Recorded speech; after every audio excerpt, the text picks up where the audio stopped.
গুলো একটা নির্দিষ্ট টপের উপরে করা হয়েছে, ঠিক আছে। এখানে টবে বিভিন্ন মেনটেনেন্স করতে হয়, বিভিন্ন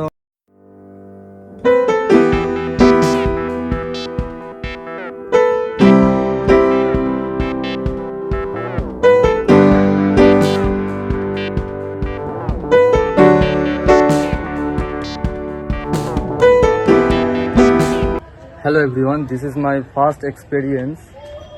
আমি আজকে একটা এগ্রিকালচার বেসড একটা ভিডিও আমি করতে চলেছি, ঠিক আছে। আমার বড় মামাদের বাড়ি, এটা মানে আমার মামার বাড়ি। আমি মামার বাড়ি এসেছি। এটা হচ্ছে আমার বড় মামিদের ছাদের উপরে বিভিন্ন চাষবাস, ওনারা চাষবাস পছন্দ করে আমার বড় মামা। তো এখানে বেশ কিছু জিনিস, মানে বেশ কিছু গাছ আমার মামা লাগিয়ে রেখেছে। তার মধ্যে এটা আছে পুঁইশাক গাছ, এখানে এটা টমেটো গাছ।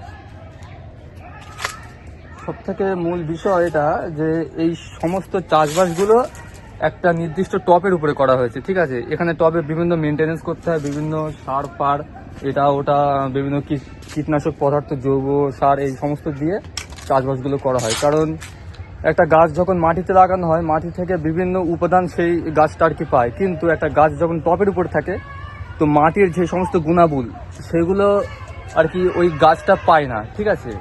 তো আমি তোমাদেরকে বিভিন্ন গাছ আমি দেখাই যে কি কি গাছ এই ছাদের উপরে লাগানো আছে। হ্যাঁ, তো শুরু করছি সিম গাছ দিয়ে। আমাদের শীতকালের বাঙালিদের একটা প্রধান খাদ্য হচ্ছে সিম। সিম আমরা শীতকালে খুবই পছন্দ করি। এই সিমটা কিন্তু গরমের সময় কেউ খেতে পছন্দ করে না, তাছাড়া গরমের কালে হয়ও না, ঠিক আছে। তো সিম গাছ এখানে আছে। এখানে এই একটা আছে পুঁইশাক গাছ। এই পুঁইশাক গাছে এই ছোট্ট ছোট্ট না, এই যে এই ছোট্ট ছোট্ট মতো পোকা লাগে, ঠিক আছে। পাতাগুলো যেমন এ দেখো, এই যে, তো ছোট ছোট পোকা লেগে যায়। এই আবার সিমের মিশলি হয়, মানে বাঙালিরা খুব কম জিনিসই খায় না। তাছাড়া কলা গাছের কলা খায়, কলা গাছের থোড় খায়, কলা গাছের মোচা খায়, কলা গাছের কলা খায়, সবই খায়, ঠিক আছে। তো পুঁইশাক গাছের ডাঁটাও খায়, পুঁইশাক গাছের পাতাও খায়, পুঁইশাক গাছের মিশলিও খায়। হ্যাঁ, আচ্ছা, পরে পরে যেটা আছে সেটা হচ্ছে কপি গাছ। আমি অবশ্যই গাছ সম্পর্কে বেশি ধারণা রাখি না, ঠিক আছে। তবু আমার মনে হলো এটা কপি গাছ, অবশ্যই এটা কপি গাছ, ঠিক আছে। কপি গাছ আছে এখানে। ফোনটা ধরতে আমার অসুবিধা হচ্ছে। এখানে এটা পেঁয়াজ গাছ। এই পেঁয়াজের, বাঙালিরা কিন্তু পেঁয়াজের কালিও খায়, পেঁয়াজও খায়, ঠিক আছে। আচ্ছা, এবার এদিকটায় আসি। এদিকটায় আছে বেগুন গাছ। বেগুন গাছগুলো বেশ বেশ উর্বর, মানে আমার মামা বেশ মানে এগ্রিকালচার সম্পর্কে ধারণা রাখে, বুঝলে। তো বেগুন গাছটা সম্ভবত গোড়ায় সার দেওয়া, কারণ একটা বেগুন গাছ যখন মাটিতে বসানো হয়, বেগুন গাছটা কিন্তু বেশি দিন আর কি টেকে না। টিকলে হয়তো এক দুবার ফল দেয়, তারপরে কিন্তু বেগুন গাছটা কিন্তু আর কি মারা যায়। তো বেগুন গাছের বেশ আমি দেখছি উর্বর হয়েছে, সম্ভবত বেগুনও হয়েছে। এই যে জড়ি দিয়ে আর কি বাঁধা আছে, কারণ পাখি কিংবা বিভিন্ন পোকামাকড় সেগুলো কি আর কি খেয়ে নেয়। এদিকেও সিম গাছ আছে, এই যে। আর সব থেকে একটা মজার বিষয় হচ্ছে এই যে লেবু গাছ।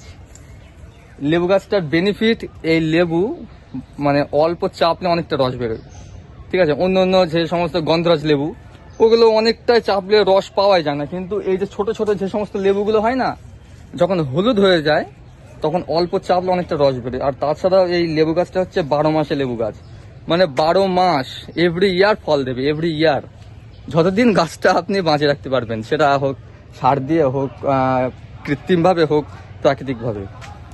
তো এদিকে পেয়ারা গাছ আছে। এই যে পেয়ারা গাছটা খুব মিষ্টি নাকি পেয়ারা হয়, আমি অবশ্যই এখনো টেস্ট করে দেখিনি। মা আমি বলছিল যে আমাকে একটা পেয়ারা কেটে দেবে। তো এদিকে আছে পেয়ারা গাছ। এদিকে এই যে বলছিলাম না যে বালতি কিংবা টপের উপরে যখন আমরা কিছু চাষ করি, তখন সেটা উর্বর হতে অনেক সমস্যা হয়। সেটার পিছনে যদি মেনটেনেন্স করা হয়, তারপরে সেটা মানে সেই গাছটা উর্বর হয় কিংবা গাছটা মানে মজবুত হয়।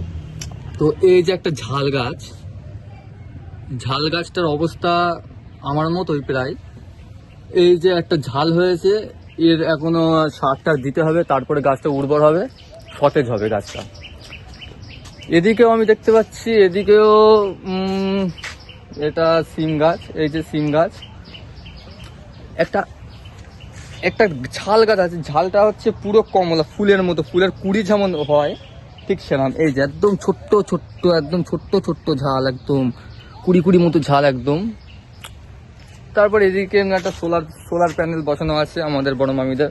তো ইলেকট্রিসিটি হয়তো সব জায়গায়, আমাদের সব অঞ্চলে ইলেকট্রিসিটির সমস্যা হয়, কেউ ইনভার্টার নেয়, কেউ সোলার প্যানেল বসায়। তবে এখন আমাদের সরকার সোলার প্যানেলের উপরে অনেক নাকি ডিসকাউন্ট দিচ্ছে, সেই জন্য অবশ্যই আমার মামারা হয়তো মামিরা লাগিয়েছে। তো এদিকে টমেটো গাছ আছে, এই যে টমেটো গাছ। আর এদিকটায় আছে একটা সবেদা গাছ। সবেদা গাছ আমার ধারণায় টপে সবেদা গাছ অনেকটা উর্বর করা যায় না, অথবা অনেকটা বড় করা যায় না। সবেদা গাছ সম্ভবত মাটিতে লাগালেই বেশি উর্বর হয়, কারণ এই সমস্ত গাছের অনেকগুলো গুণ লাগে, অনেকগুলো নিউট্রিশন লাগে। তারপরে তো একটা গাছ যখন বড় হয়, এগুলো ঠিক আছে, টমেটো গাছ ছোট, সিম গাছগুলো উর্বর করা যেতে পারে টপে। কিন্তু আমার ধারণায় সবেদা গাছটা মানে একটা অসম্ভবকে সম্ভব করার চেষ্টায় আমার আর কি বড় মামা লেগে আছে। এদিকে সমস্ত এইসব টমেটো গাছ, কপি গাছ, টমেটো গাছ, এটা ওটা, মানে সমস্ত গাছের নাম আমি অবশ্যই জানি না। তো আপনারাও চাইলে আমার বড় মামার মতো বাড়ির ছাদে, কিংবা যদি কোনো জায়গা থাকে বাড়ির নিচে, বাড়ির আশেপাশে, তো চাষবাস, এগ্রিকালচার চাষবাস খুবই ভালো। কারণ মানে মনও ভালো থাকে, প্রাকৃতিকেও তুমি কিছু একটা গিফট করতে পারবে, ঠিক আছে, সব দিক থেকে ভালো। বাড়ির কিছু মানে শাক সবজি, এখন তো আর প্রাকৃতিক বলে কিছু নেই, সব কিছু কৃত্রিম, গায়ের লোশন থেকে মাথার তেল পর্যন্ত সবই আর কি কৃত্রিম। সেই হিসেবে যতটা প্রাকৃতিক জিনিস কনজিউম করা যায় ততটা ভালো। তো ভিডিওটা এখানে আমি শেষ করছি। এই হচ্ছে আমার বড় মামার বাড়ির ছাদের ট্যুর, ঠিক আছে। তো আমার এটা ফার্স্ট ব্লগ এক্সপিরিয়েন্স, তো হয়তো ভিডিওটা খুব বেশি পছন্দ তোমাদেরকে হবে না। তো ঠিক আছে, বাই বাই।